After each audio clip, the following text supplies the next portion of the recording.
Some people they sing songs about the land that they adore, others how they fought and won their country's greatest war. Some others they seem quite content to use another theme, but I can sing a song about a great big metal beam. How you doing, folks? It's Friday night. You're a bit excited about the game tomorrow. Could be Rangers' last game at Hampden for a wee while.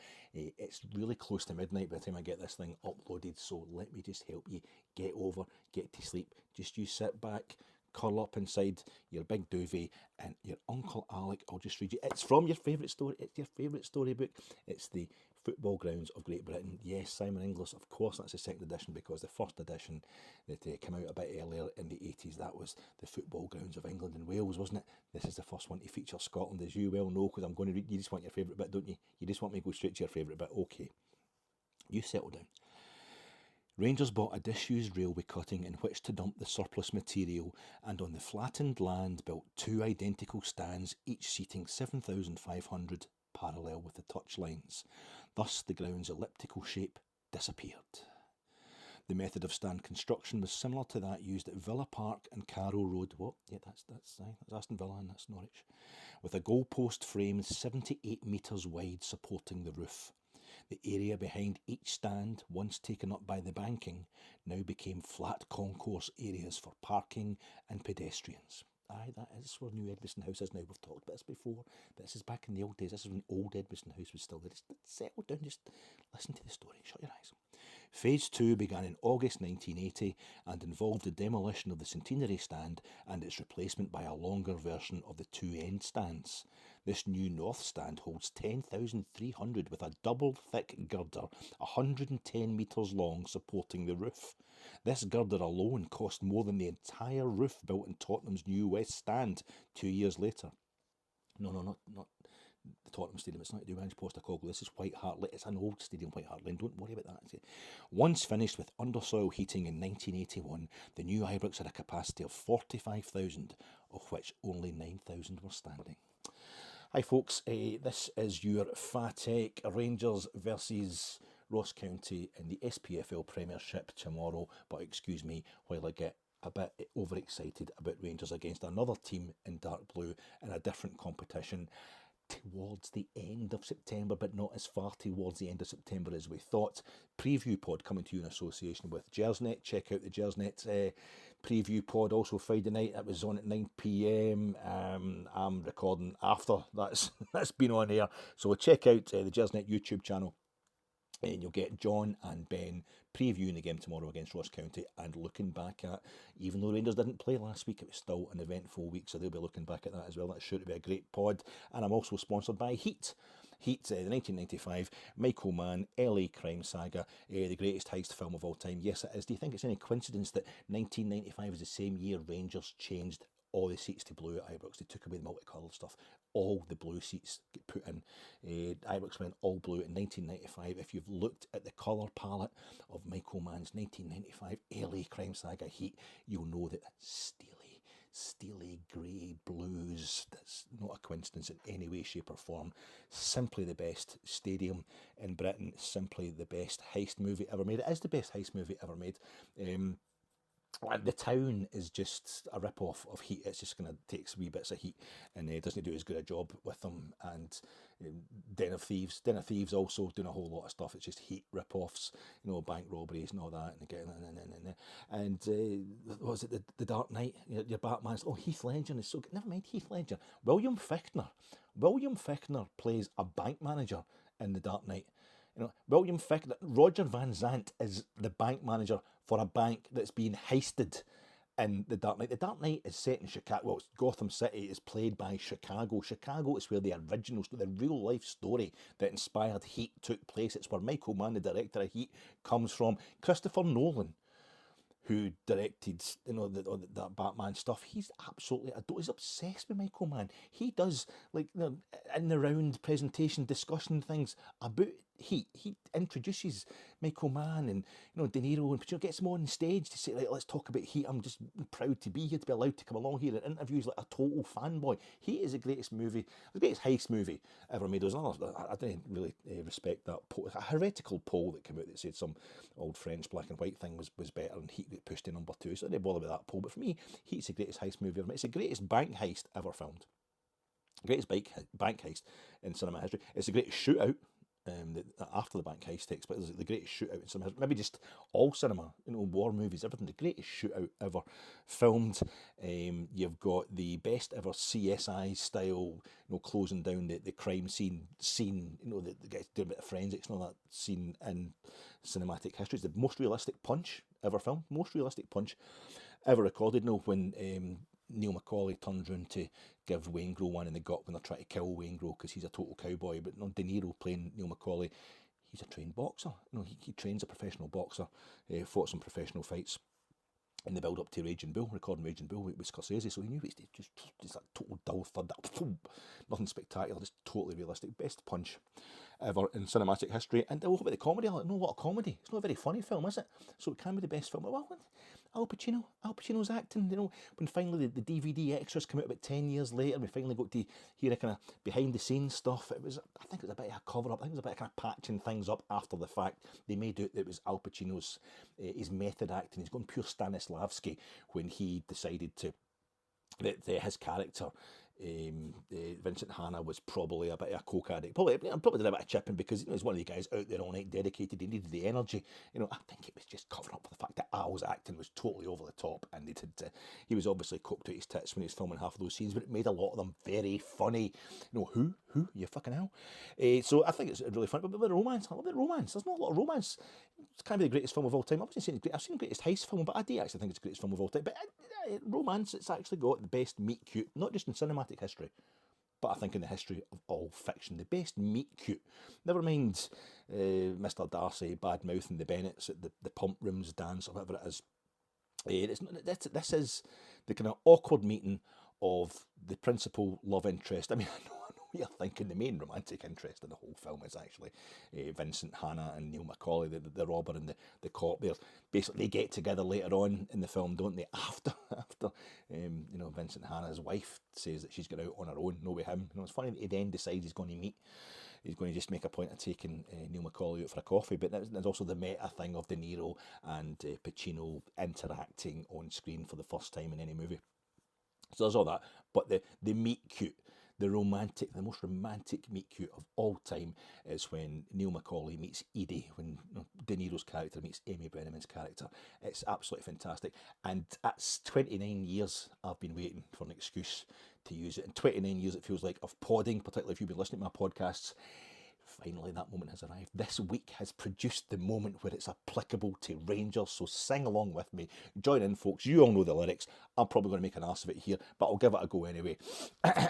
You passed the cream? Thanks. What did you get? What? What you reading? It's a book about metals. Stress fractures in titanium. What kind of work do you do? Lady, why are you so interested in what I read or what I do? I see you in the store from time to time. What store? Hennessy and Ingalls. I work there. If you don't want to talk to me, that's fine. I'm sorry I bothered you.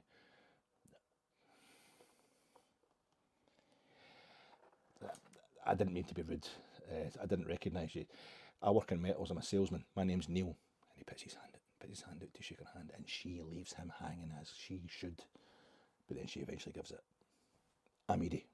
And they shake hands. It's the greatest love story. And as is traditional with love stories like that, it's the one that gets him killed and it gets the principal male character killed, but he totally deserves it. But it's great. It's fantastic. It's just so romantic. It's so beautiful. It's just beautifully done. It's so realistic. But let's dial it back a bit. A book about metals. You see that behind me? That's Ibrox. The metal, the club deck. They get the cranes in and all that. The girders in the north stand that became the Govan stand. It's a sandy jar. And it's 78 metres long behind each goal. The Copland and the Brimland. absolutely a book about metals. We've been waiting on 3 metal shipments and the third one arrived, and it means we're going to get back to Ibrox. We're probably going to get back to Ibrox before the end of September. It's definitely on the cards. It's absolutely fantastic. Stress Fractures in Titanium. That's the name of the book. Doesn't exist. Hennessy and Ingalls, the bookstore in Los Angeles, that exists, and I'm going to go there one day. It definitely is, but Stress Fractures in Titanium, there's no such book, and God knows I have looked it up. There's a really weird TV series starring religious nutcase Jim Caviezel, and in that, it's been pointed out by Heat fans that there's a scene in that where he's got a book for something. His character has got a book, and he's actually wearing a kind of steely grey suit with no shirt, no tie, sorry, in the white shirt. It's my fantasy that he's not wearing a shirt, but he's wearing the open-necked white shirt under it, total Neil Macaulay style, and the book that he has to read. I think it's just a random scene where he had to be reading a book, and the director made that book, Stress Fractures in Titanium. Doesn't exist. Just got the prop department to make up a book called Stress Fractures in Titanium. Adele, Titanium. Stress fractures. Neil Macaulay will find stress fractures in titanium, so it's not the best metaphor, hen, for how strong you are. You can actually get through that stuff, and he's getting through it so he can break into a bank without having to kill anybody. It's the police that come and start that bloodbath. But stress fractures, we've been feeling the stress. There's been fractures in the titanium of our relationship with Rangers, something that we never think could break. It's just really, it's been a bit stressful for everybody this season, not being able to get back to our stadium. It makes us feel a bit amateurish. It's not been very good, but stress fractures in titanium. I just wanted an excuse to use that line. It's the greatest meet cute of all time. Why is it a meet cute, Alec? But why a meet cute's not appropriate to us going back to Ibrox? Surely it should be one of the films where there's a great reunion at the end, a great kind of coming home, a great like The Killing Fields or Midnight Express, or finally home, safe, everything's okay. Or like a film about coming home. Was there any film about coming home? There's one about Vietnam vets. Starring Bruce Dern and Jane Fonda and John Voight. I can't remember what it's called, but maybe it should be a film about coming home that we actually, that I'm talking about here. Why is it a meet cute? Because the first time I went to the new Ibrox, the redeveloped Ibrox. Now, you'll know anybody's sorry if you've watched it a lot, but I always have my programme. I'm always telling you about the first Rangers game I went to, 2nd of April 1977, against Hibs. It was at the old Ibrox. I was 7 years old. I was there with my aunt and uncle in the centenary stand with my cousin. And anybody who's saying to me, oh, I can't remember my first Rangers game. Was it Partick Thistle or was it Aberdeen or something? I'm like, how can you not know your first Rangers game? How can you not know everything about it that you possibly can? The date, the score, everything. I'm not so smart though when it comes to my second Rangers game, because I had totally forgotten. I knew it was against Morton at Ibrox, and I knew it was the new Ibrox. But I was in the Copland Road. I know, and it's really pertinent now, I was in the front of the Copland Road the first time I was in the really developed Ibrox. But I thought it might have been, I was getting my dates mixed up, because it took until from about 78 to about 81, I think, but before it was totally complete. The work started kind of August 78, went on until 1981. So that's 4 years. I went in 77. Next game was 1981. Discovered in 1981. I thought it was maybe 79 or 80. I looked it up. I knew it was a 1-8 draw with Morton. I thought there was a 1-8 home draw with Morton until 1981. And I dug out my programme, and there it is. The confirmation that I didn't go to a Rangers game between the ages of 7 and 12. It was 7 just coming on 8, the first one, so it was kind of 4 and a bit years. But yeah, that's something I've been trying to keep quiet. But the other thing, I think the whole meet cute aspect, when you meet the love of your life, two characters that are bound to fall in love with each other, but they get off to an awkward start. The thing I remember about that game was walking in it, and obviously I'd spent 4 years watching Rangers on television. And not very many. I remember the whole thing about the redevelopment of Ibrox. My aunt and uncle were going all the time, and I would track them down at my grand's and stuff like that. The Saturday straight after the game, or on the Sunday, and just ply them for details. I wanted to know everything. But I was listening, the radio religiously to this. It was a radio in those days. The odd live game on television. I remember watching us playing Cologne in the second leg of the European Cup quarter final, 78-79 season, where the original Wednesday night game get snowed off. Game get moved to Thursday night European football at Ibrox. What a strange thing that was back then. Watching that, and I know, remember the centenary stand being there, but there's no end stands. There's no Copland, there's no Brimland, there's no terracing as it was. It was all, it had been wiped away in preparation for building. I remember the end stands going up and the ground being half refurbished, and then the centenary stand being there with the two brand new, the Copland and Brimland stands, and then the centenary goes down, and and I remember, for some reason, because the cameras are in the main stand. Now, I remember seeing pictures in the newspaper and that showed the east and west enclosure and crowds, not obviously standing in terrace, and I must have blocked it out of my mind or something like that. I didn't want to know about it because I had just assumed that they'd done it the whole way around. The main stand was just another better, slightly better version of the Govan stand. It was just going to be a Govan stand, or North stand as we knew it then, except with a tunnel, dressing rooms and a gantry for the cameras, a wee director's box. So when I got into Ibrox that day, only second time I'd ever been in the place, in the Copland, I'm like, oh, this is fantastic on the right hand side. But on the left, I was like, and it was a rainy day. It was really a dank day. I'm like, what's this all dump here on the left? They haven't finished. My uncle's like, aye, well, they're finished. It's done. That's the redevelopment. I'm like, but what about this bit?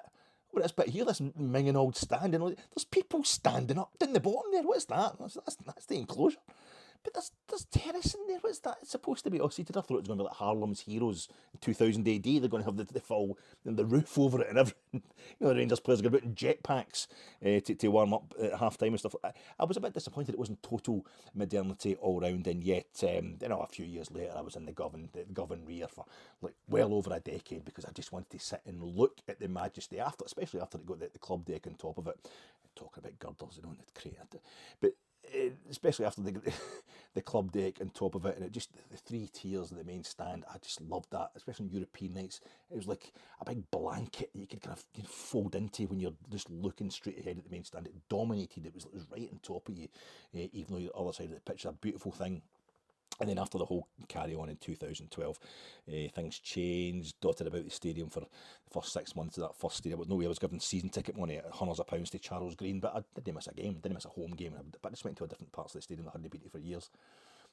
From the early to mid 80s when I was dotting about it, you could pick and choose which stand you went to every week. I would go with my uncle. Because when I went to that game in 1981, that was me. I would go at least once a month, and then it was twice a month, and then I would get a paper round so I could pay my own way, and then I just left school as early as I possibly could to get any kind of job that would give me the money to go and watch Rangers every weekend, home and away. But I just remember that. And then there I was after the first 6 months of that season. I was like, I need to get myself another season ticket. I ended up in the main stand where I am now, in the most beautiful stand in global football. Absolutely wonderful. A grandstand it is, and it's just great to be back there. Hopefully the sooner we can get back there, the absolute better. How you doing? Sorry, my name is Alec Anderson. As I was walking down the Copland Road, I met a bunch of strangers and they said to me, we're health and safety for Dundee's cup tie at Rangers. So I took them up to a building site with a new boatload of metal, and with the cranes away, they had to say, your grandstand's in fine fettle. New CEO rumoured signings increase. Talking Matondo can't really had you leaving, and now we might even... No, it doesn't scan, does it? Doesn't scan. But there's a lot of good stuff, a rumoured good stuff happening this week. 3 points tomorrow, and I just won't know what to complain about. It's the first time I think a statement of uncertainty has produced so much positivity amongst the Rangers support.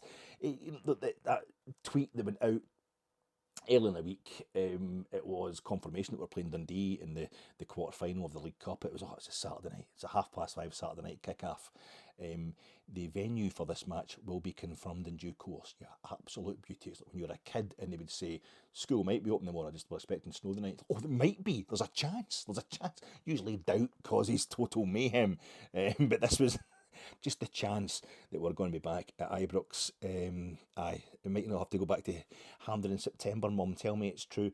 No, since we all queued up in that crispy October the 10th? Crispy October morning in 1992. Lovely and sunny.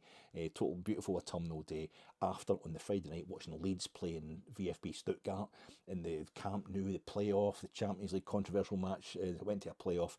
Played the Camp Nou, the site of Rangers' greatest ever moment in European football, just 20 years earlier. And there we were. We knew we were going to be playing the winners of that, and it was Leeds United, it was a Battle of Britain, and you get your ticket. You got your ticket the days, but you had to print the tickets ahead. You had to send tickets to the printers to get done. You didn't just have a computer there that would print whatever fixture they wanted on it, on a bit of card for you. Queuing up outside the old Edmonston House behind the beautiful Copland Road, and the ticket said Rangers against Leeds or VfB Stuttgart, or Rangers against opposition. I can't remember. I should really dug that ticket. I've got it somewhere, framed somewhere. But I loved that. Just the ticket get printed, we didn't even know who we were playing, but we all knew it was going to be Leeds. It was a battle of Britain to get into this new Champions League group stage, a group stage that we would make plenty of times. It would play VfB Stuttgart plenty of times in those group stages at the most beautiful ground on the planet. I'm always prepared for the worst, me. I'm always, when it comes to watching Rangers, just Rangers life in general, particularly after 2012, but I think I was like this beforehand. I'm always kind of, in terms of the way I feel about Rangers, it's the equivalent of one of the guys who's got the 2,000 tins of beans that expire in 20 years' time, in his panic room, which is in a log cabin deep in the forest, and he's got like shotguns hidden in every other room. He's got a rifle range out the back. I'm prepped. I'm very prepped when it comes to things possibly go wrong in Rangers, and I think in that I'm feeling that's why it feels really good for me. It's like, I thought things were going to be really bad. When the chairman said it's going to be end of September at earliest, I'm thinking that means November. That means November at earliest before we're back at Ibrox. That was all settled in and ready for that. The idea that it could just be the chairman was underestimating how soon they get the work done. You know what I mean? Overestimating the date, if you like, the length of time it would take to get us back in there. The idea that we can just reduce this move to Hampden to 4 straight games, in the space of 2 weeks. That's absolutely fantastic. Although it's 6 straight games for me so far when I go tomorrow. Six straight games, Ross County, because I went to the Scottish Cup final. I went to that Scotland-Finland game. And the only Rangers games I've been to. I only do home. I said that for years. I've been saying that since Manchester 2008. I think it's the last game I did anywhere other than 14th of May 2008. I did a few other ones, but that's the last games I did anywhere other than Ibrox and Hampden, or just Ibrox and Hampden for me these days. Just Ibrox and Hampden. I'll go to all the home games, and if we get to Hampden, I'll go to semi-finals in the final, and I'll go to the odd Scotland game at Hampden. Well, I've got tickets for Scotland's 3 Nations League games at Hampden that are all getting played before the end of the year. I've got to see Poland the week after we play Celtic. We're playing Poland at Hampden, so I'll be at 7 games in a trot at Hampden this season. That'll do me. I want to be. It's because I went on last season so much about how 4 games, and Rangers want to make all 4 games at Hampden like we did last season. That was a bonus. Rangers should be making 4 games at Hampden a season, both semi-finals and both finals of the major domestic cup competitions. And we've been to 4 already this season, so I hope we've got 4 more to go. But we will feel it's an unreal, it's a kind of fake joy. It's a very real joy, but Celtic must be going, we've had the same stadium in perfect nick for like 20 years. Well, it's not been perfect nick, we know about that. But look, we have the same stadium. We've been playing it with a home ground for like 20, 30 years now. But you are all going mental celebrating because you finally managed to get back into it. It's a bit like when I, being morbidly obese, that whole thing, if I just walk particularly quickly up to the shops to get my cans and my crisps in 1 week, I can lose a stone. And folk will go, you can see you've lost a bit of weight there, whether the person that's talking to you has been totally thin their entire life and nobody gives them any praise for staying the same way. It's that kind of fake thing, you're still morbidly obese, but you're a stone lighter. You're now only 23 stone. That's fantastic. It's that kind of thing, you weren't at your home stadium, you're back there now. That must be absolutely great. But I think it will give us a big lift as a support, and people are now anticipating, if it's not that Dundee game, the manager was pouring a bit of cold water on it at today's press conference. If it's not Dundee on the 21st of September, we're due to play Hibs the following weekend at home. And in between times, now I don't know if the draw for the Europa League group stages is next Friday. And I don't know if you can tell already, I haven't checked it out by seedings or anything, if you're going to be at home and away in the first game. But if not, we could be playing Eintracht Frankfurt or Athletic Club or Bilbao or something like that. Roma, Lazio, that could be our first game back at Ibrox on the Wednesday or Thursday night, in between the League Cup game and the game with Hibs. So there's a chance there for it to be a momentous moment, and maybe we shouldn't waste it on Dundee, because it's Saturday night and it's not on the season ticket. It's that Saturday night kick-off, it's live on Premier Sport, this Premier Cup. We know these, even if everything's going absolutely swimmingly at Rangers, it's not going to be a sellout with that time of kick-off, and the fact the game's live on the telly, it not being on the season ticket. So maybe that's not the best, although people are saying, just because, we saw last Saturday against St Johnstone, the entire Celtic end was shut. Well, the Copland Road, if the Copland Road's not ready, that doesn't matter. We can squeeze everybody else into the other 3 stands, actually make it a better atmosphere. I've got a better idea. Get everybody get into the other three stands for 5 o'clock, and then just make all the wheelchair users get on the gantry in the Copland. Nobody else in the Copland, just the wheelchair, so we can all abuse them, so we can boo them, because it's down to them, isn't it? It's an absolute disgrace. We're no woke Stasi, wokerati at Ibrox, quintessential British club, and being British means abusing folk who in no way deserve it whatsoever. So, as somebody who'll be needing to use a wheelchair pretty soon, if I keep eating like this, I'm not going to have a problem. I'm going to miss the lift. The lift at the main stand at Hampden. I've been enjoying that, by the way. Having to walk up flights of stairs again to get my seat in the main stand at Ibrox isn't going to be a joke. I need to get myself in training for the rest of this month. But it should be. They're saying that the problem now isn't going to be now this new shipment. The last of the 3 shipments of metal has arrived on time. That's not going to be the problem. The problem is going to be the pitch, because the pitch has had heavy plant on it for months now, but apparently all that heavy plant's away, the cranes are away, and it's just a matter of the grass having enough time to grow back. But surely nobody's going to look at the grass doing that. Just go and pump Dundee 5-0 in the first half. Second half, just let them have the ball, and they can play shoot in against us, and nobody will have to use the Copland end of the ground. And I was hoping that this new gantry, pimp my gantry, pimp my Copland, is going to be so dazzling, be track lighting, underlighting, spotlighting, whatever, revving it up when you take it through the Clyde Tunnel to make extra noise. I hope it's going to be so glamorous that it'll just obliterate anybody's vision of what's going on in the Copland end of the park. Anyway, I'm looking forward to. I'm looking forward to getting back. Like the march of the Hebrew slaves. Babylon. The Babylon of Hampden has been vanquished. Nebuchadnezzar has realised the error of his ways. He's converted, and Va Penchero, Sul Ali Dara taken up Cathcart Road, then hanging that left just before you get to Jamaica Street and just going along to Ibrox.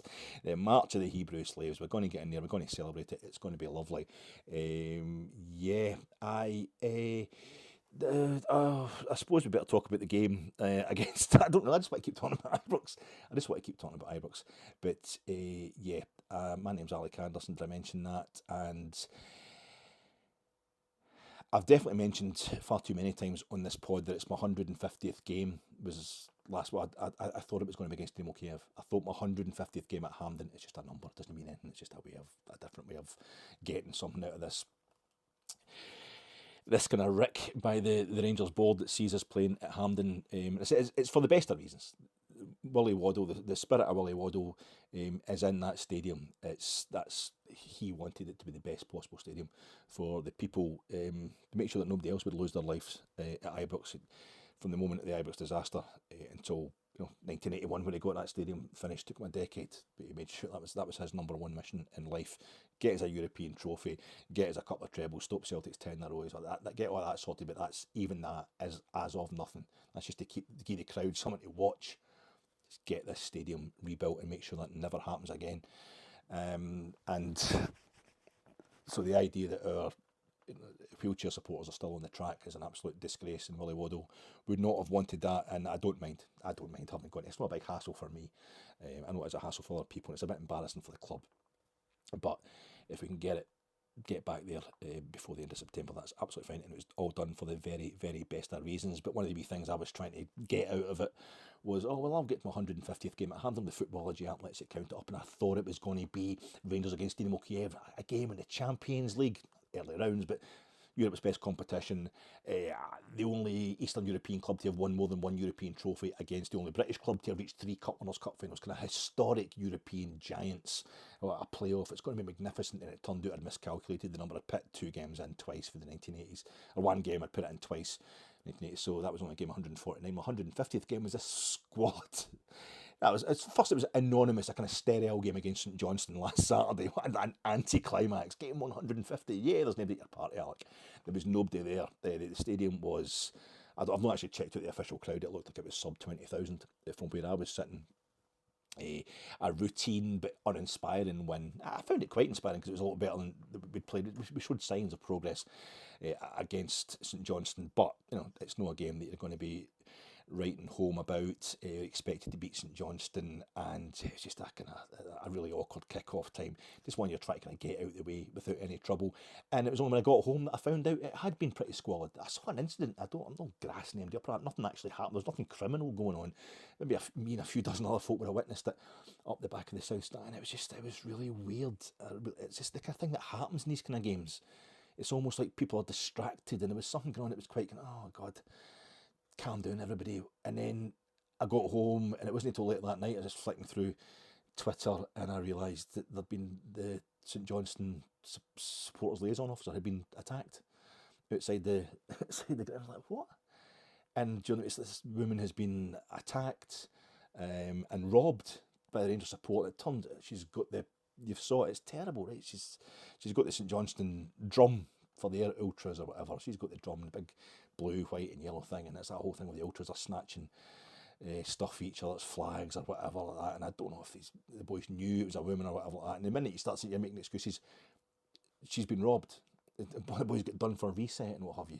The Union Bears, and suddenly that's it. Well, the scum of the earth, typical Huns and all that kind of stuff over the internet, and Rangers fans just like get the Union Bears to fuck. They're all the same, and this kind of thing. Nobody's all the same and anything like that. And it's just the priority here is a woman was knocked to the ground, gone to the football, and stuff stolen off her. Totally disturbing, really horrific incident for her and everybody at Rangers, wishes her all the very best. And it's good to see the club have made sure anybody involved is totally banned for watching Rangers again, and there's been court action taken as well. So you just thought, yeah, it's got squalid, and it's nothing to do with the move to. It shouldn't be anything to do with the move to Hampden, because the Rangers support. Although during the game before I knew about any incidents outside, I'm thinking the same thing happened with the Motherwell. Why are there supporters in the Rangers end? But then you think, well, although the Union Bears are supposed to be getting moved to the Copland Road stand, the fact is they've been in the same end as the away supporters for decades. They've been in the Brimland stand, so it actually makes sense. So this kind of thing could have happened anywhere, but it just seemed to be part of the whole setup at heart. It just felt like it's what I thought was an annoying day, then it was a kind of boring day. I thought Rangers played quite well, and it was quite kind of, I got wee kind of bits of encouragement for the team, but then you come out and you read all that stuff, and it's just absolute shame. There's too many. There's too much. I don't know what. I can't comment because I don't really know what the motivations of that were. But at the end of the day, this is what happens when you get involved in that kind of thing. When I was a kid and all that, everybody get involved in that kind of thing. You thought it was great. Oh, fighting with other fans, and I suppose if we'd had the whole thing of stealing flags and that off them in the days, we'd have been trying to get up to all that as well. But I never really get involved. You play a bit with it. You get on. You're talking about the outskirts of it when you're a kid, and I'm talking about late teens, early 20s, up to that kind of age, and then you just think this isn't for me. You realise, in my case anyway, not that hard, and there's absolutely nothing hard about a woman getting assaulted at the football. It's just too much of that shit going on in society in general. Just now here, Andrew Tate nonsense and all that. And I wouldn't say that's what's inspiring, the boys today, what they did and all that. But that's the risk you run. You got up to this stuff. There's a woman's been attacked at the football, been attacked and robbed, and it's I'm ashamed, totally ashamed, and heart goes out to her, and I hope she's recovered, and she can get over what must have been a really, really disturbing incident for her. And it's like, it's time to move on, time to get us the hell out of Hampden. It's just weird how it all seems to be kind of totally associated. More prosaic matters, thankfully prosaic matters. It's been quite a quiet week on the signings front, and I find that weird because we're running out of time. Next week is the end of the transfer window. There's a lot of talk about transfers, and I'm never really keen to comment on that kind of stuff. A bit like the manager, a bit like Clement in today's press conference. But people seem to be quite invested in these rumours. People and like the Rangers review and all that. You're more notable. That's one of the reasons I don't like to talk about it, because I'm not telling you anything you don't already know. You can get it in much better sources than I. But I know nothing. There's no way I've got any contacts or that telling me who's arriving at Ibrox and who isn't, who we're in for and who we're not.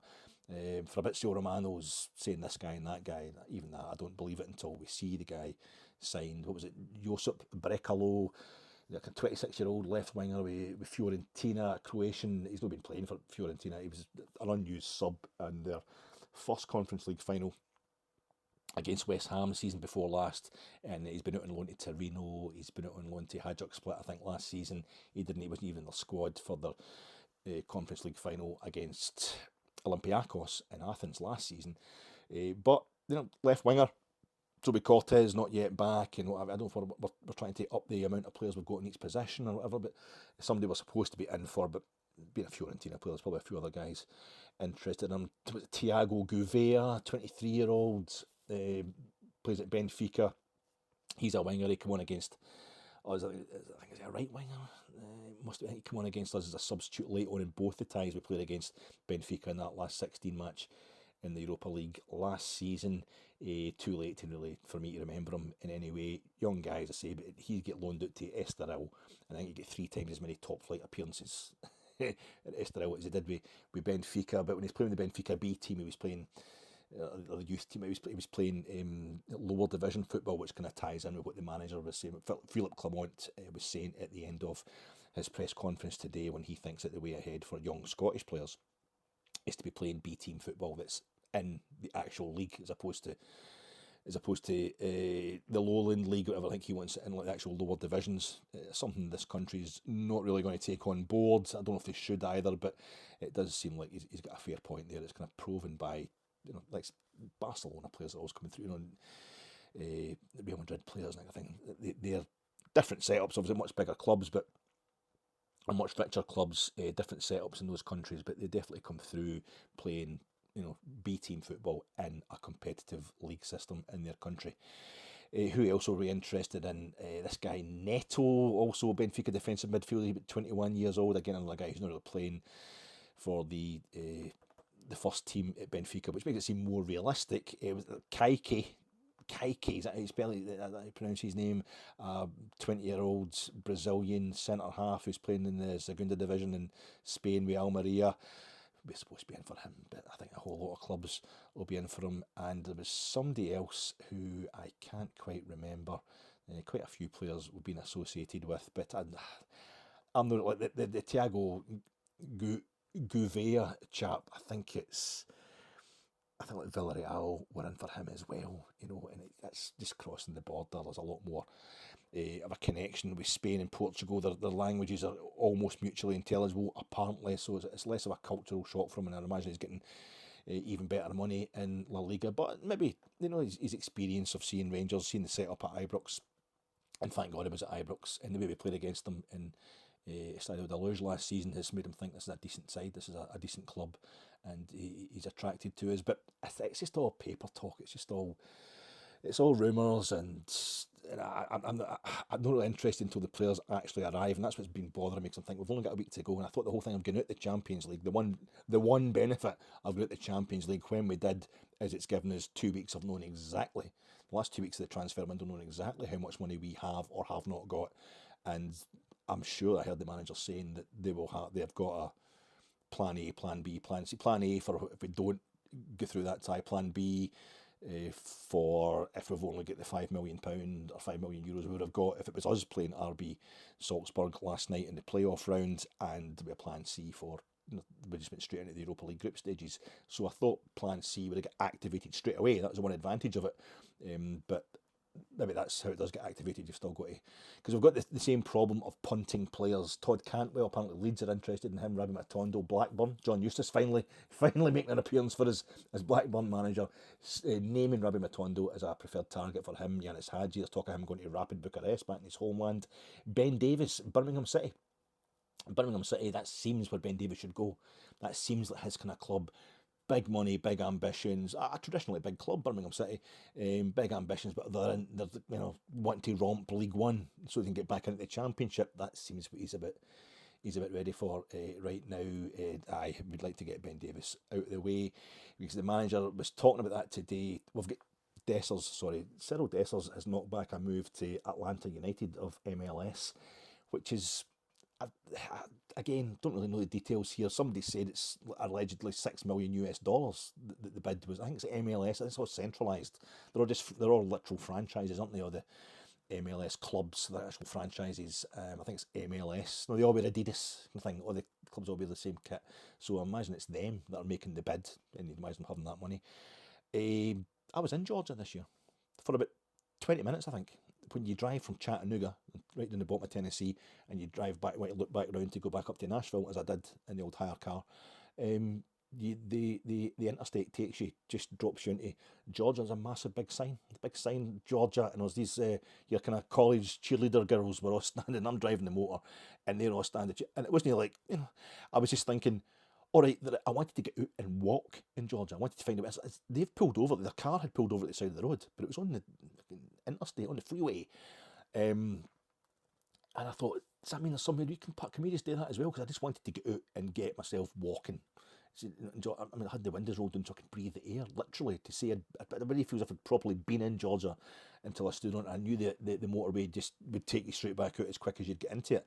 And this big truck behind was beeping its horn, and I couldn't make up my mind. Is he, being a typical truck driver and beeping at the young women who are jumping up and doing and all that, and posing for photographs in front of the "Welcome to Georgia" sign, or is he beeping at me for slowing down to not look at just to see if I could park somewhere my wife was, maybe, for fuck's sake. But no, and I feel that's the whole thing with Cyril Dessers. Does he?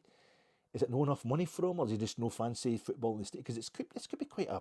I'm quite happy to keep him now. I think we're all quite happy. Right, Cyril, you should stay. But we need somebody else. We need other strikers. Maybe Danilo's going to come back, and we've got the fella from Morocco. Maybe he's ready to go, but he's ready to go into first team football. I don't know, but I think he's done enough. Certainly, he certainly sounded kind of after last week's League Cup win over St Johnstone. I was watching that back on Premier Sports. I recorded that, and his wee interview with Conor McLaughlin's a bit spiky. I don't think she was actually asking him the question he thought she was asking him, but it was like, I think I'm doing great. I think I'm doing great, and I think he's enjoying himself. He wants to be here. The idea that he prefers to play European football rather than go to MLS, it's kind of retirement home. I like that. Maybe he just doesn't fancy the idea of moving himself and his family to the States. I don't know, or maybe he's hoping for a better move somewhere in Europe. Maybe he might go back towards Belgium. I know he's Nigerian international, but he grew up there. Who knows? But the idea that he's knocking it back to stay at Rangers, I quite like that, because it's some setup they've got there. Atlanta United, that stadium, the Peach Bowl there and stuff, it holds, I think it's got twice the capacity for like gridiron American football as it has for soccer, but it's like 40 odd thousand. I think they can get it up to like 79,000 if they want to, if they so choose. But it's this totally roofed stadium and Mercedes-Benz Arena. It's an absolutely unbelievable setup they have there. So and I think he'd score goals for fun over there, but the big man just wants to, tough it out of Rangers. I think he fancies this. So, good on him. That was quite an interesting one. Unlike Sima, Abdallah Sima, he's gone. He's away to Brestois in France. The miracle team last season, amazingly finishing third, straight into the B team for Brittany. Straight into the Champions League after PSG and Monaco finishing first and second. They got the last automatic qualification for the Champions League group stages. So the big man, Abdallah Sima, absolute class act, but we didn't make the Champions League. They're already in it. Brighton will want him shot windowed in that tournament as much as anything else.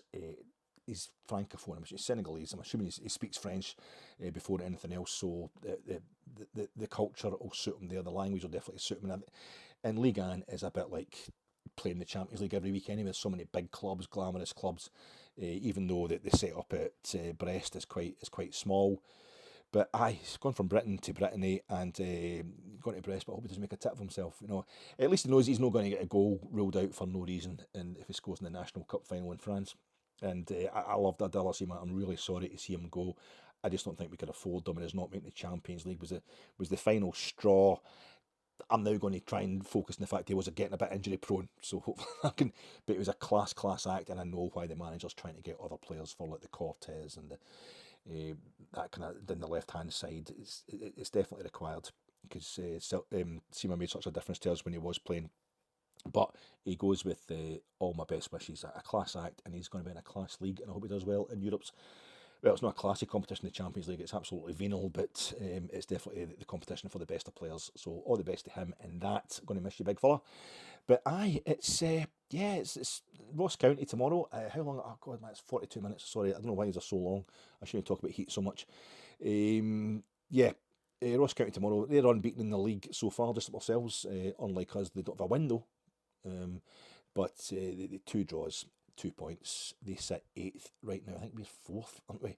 We've scored 2 league goals. They've only scored 1, and it came in the 95th minute at home to Dundee United. Very late equaliser. But they, despite having a 100% record in their League Cup group stage, which I think included a win over Wraith Rovers, who they beat in last season's Premiership relegation promotion playoff, they tanked them, having done this, well, much more narrowly. It was penalties against Partick Thistle the season before. Ross County just avoided being relegated via that playoff 2 seasons in the trot now. They played them again. They beat them in the League Cup group stage. Who else was in that? Was it Stirling Albion, Hamilton Accies? I can't think who else, but they won all their games in that. But then they get beat by League Two Spartans in last week's League Cup, just before we took to the field against St Johnstone. So I look at it as a double-edged sword. They're in bad form. I don't know if you can actually call it bad form just now, but that was a bad result, and let's see it as they want a chance to bounce back. They want a chance to bounce back. I don't think anybody's really worried about this game, and that always makes me more worried. No one from a Rangers point of no Rangers supporters are really particularly worried about this. First time I'm pretty sure we've ever played Ross County at Hampden, so again a bit of history there. There's been a bit of history with all these games we're playing at Hampden, but Ross County themselves no stranger to Hampden. Remember them getting to the Scottish Cup final in 2010, beating Celtic in the semis at Hampden. And they won the League Cup. Did more than us in 2015-16. They beat Hibs in a cup final at Hampden in 2015-16. It was a League Cup final. I think it's really interesting that Inverness Cali, and 30 years now, the two of them have been in the league set up. Inverness, Caledonian Thistle and Ross County. I think they both came in at the same time, didn't they? But it's that thing of, Ross County won the League Cup and lost the Scottish Cup final, and Inverness did it the other way about. They lost the League Cup final in penalties to Aberdeen, and they won the Scottish Cup. Remember they beat Falkirk under Big Yogi. That was, I think it's that kind of that. It gets to the point. Inverness Cali had beaten us, but I think the only thing Ross County had really left to do to prove that they were just an integral part of Scottish football was beat us. They beat Celtic, but if you can win a major cup competition and you can beat both halves of the Old Firm, that's you finally in the door.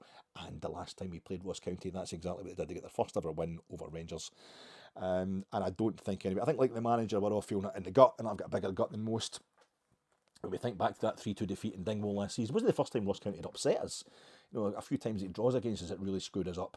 But that was the one, that and the Dundee game at Dens Park that followed made it was out of our hand. We didn't go and beat Celtic at Parkhead, and the form had just gone out the window. Big Golson was just, that was the moment. It was time for him to leave over those 2 games, and it was part of the moment where we realised we weren't going to win the league. It was we're up against it last season, but I don't think anybody's getting against Ross County. I don't think we're looking at revenge or anything like that. Don Cowie, really decent guy, their manager, played for Watford, Wigan. He played for Cardiff City. I think he played for them in the top flight in England.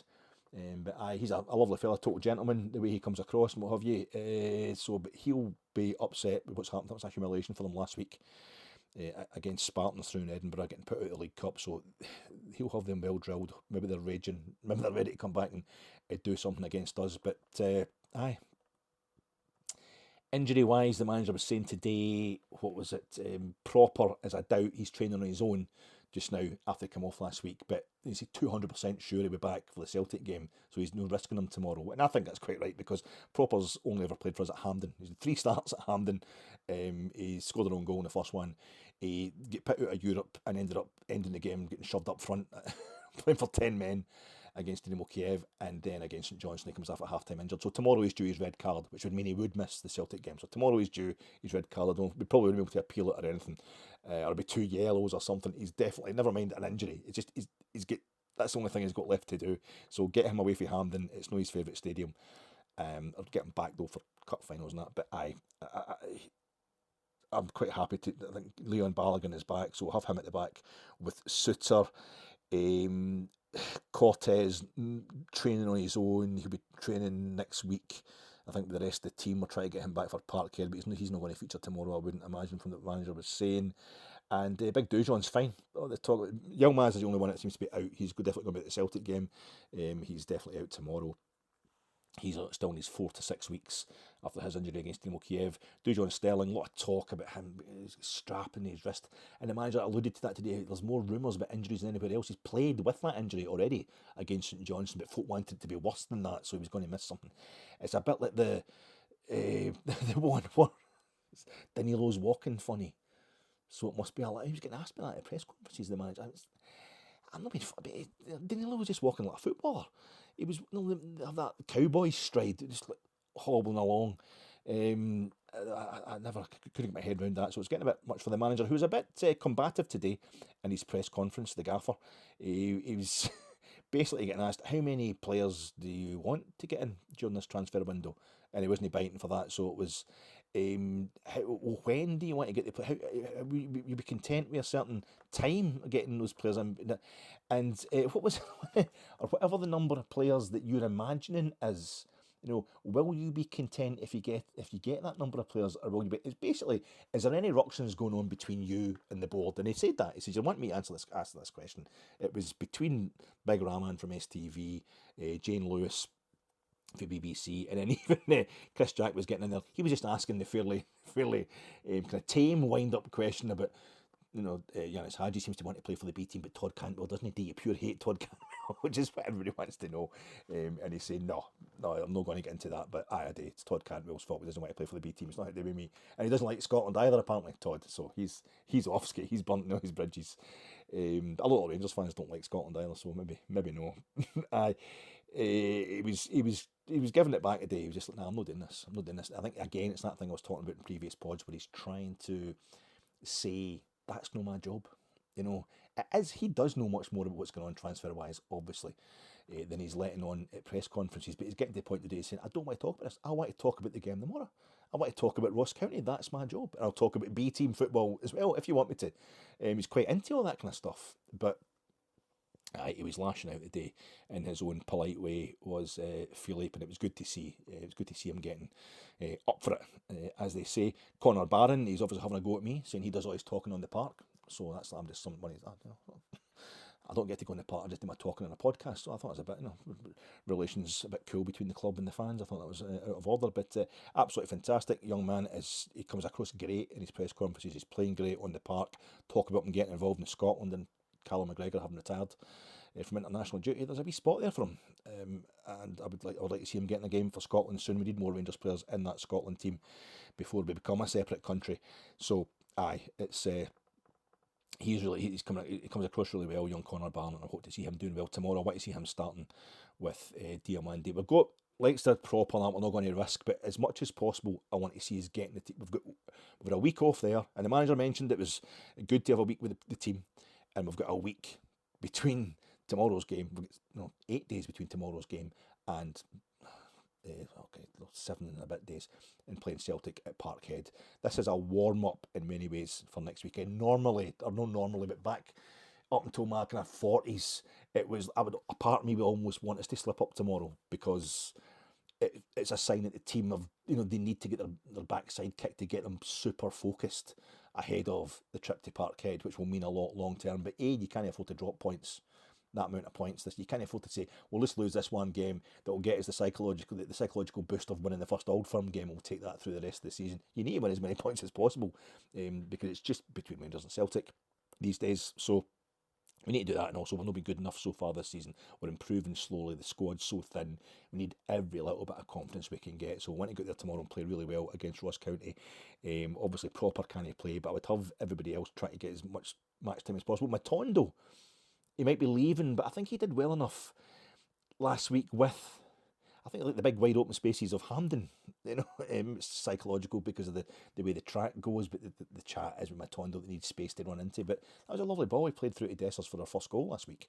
It wasn't just all about his abysmal shooting, and sometimes his shooting is fantastic. But I wouldn't be totally against him in the form that he showed last week, starting him and Hefty again. I'm hoping it's going to be him and Hefty again tomorrow. I want to. Maybe Czerny. I think Czerny will probably start again tomorrow. I'm hoping he's getting to that level of fitness. And I want the Barron, Sterling and Diamande to 10. I want that little kind of triangle. The two sitting midfielders, and Diamande, I want him to stay at 10. I want him to be playing at 10 at Parkhead as well. Hefty and Matondo on the left-hand side, Tav and Cherny on the right-hand side. The starters anyway. Big Cyril up front, no, I hope we're maybe going to see Danilo starting to bleed himself back into the team rather than just bleeding. I'll go with Balogun and Suter at the back. Yeah, Balogun and Big John Suter at the back, and obviously it's going to be Jack Butland in goals. That's something else really, really important, but not in any way interesting to say, really important for me to say. I can't think what it was, but we've just got to get ourselves the 3 points on board and get ourselves in the finest fettle possible ahead of this trip to Parkhead. And then if we find out that Ibrox is good to go, that'll just make a hell of a difference. A hell of a difference to go back home. Okay, you're still having trouble settling down. Just let me. I'll just finish. I'll just get another wee bit of the story. Okay, here we go. I'll finish the last chapter here. This is the last paragraph. Sorry. In common with most Rangers fans, our old timer, this is an old guy who hadn't seen the newly developed Ibrox, would be shaken by this transformation. But in one way, Ibrox has hardly changed at all. The lovingly preserved Edmiston Drive facade is still a mark of Rangers' mystique as a club, an organisation, and as a symbol of Scottish football. It still represents, whether true or not, a bastion of sectarianism in a changing world. Above all, Ibrox Park remains a ground founded upon wealth and conviction. Few grounds in Europe match its facilities, and few bear such distinction. Love you. Good night.